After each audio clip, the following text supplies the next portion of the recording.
பசியோடு யார் வந்தாலும் உடனே ஒருவேளை சோறு கிடைக்கும்னு நம்பி வர இடம் உங்கள் ஆஃபீஸ் தான். பசி பட்டினின்னு கிடந்து வந்த ஆள் இதை பண்ணுறாருனா சரி.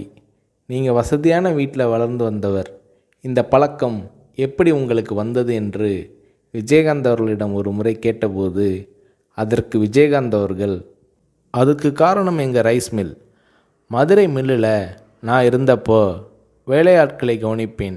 ஒரு தூக்கு சட்டியில் சோறு இருக்கும். மதியம் பாதியை சாப்பிட்டு விட்டு மறுபடியும் வேலைக்கு போயிடுவாங்க. 3-3:30 மணிக்கு மிச்சம் மீதியை சாப்பிடுவாங்க.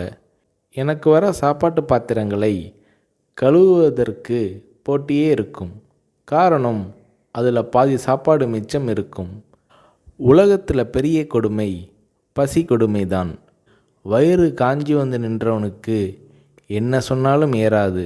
தவிர பெரியவங்க சொல்லுவாங்க, மனுஷனுக்கு எது கொடுத்தாலும் எவ்வளவு கொடுத்தாலும் பத்தாது, வேணும் வேணும் என்று தான் கேட்பான். அவன் போதும்னு சொல்கிற ஒரே விஷயம் சோறு மட்டும்தான்னு சொல்லுவாங்க. அது என் மனசில் பதிஞ்ச விஷயம். என்னால் கொடுக்க முடியுது, செய்கிறேன். நான் சம்பாதிக்கிறது மக்கள் காசு. என் உழைப்புக்கு அதிகமாகவே ஊதியம் தராங்க.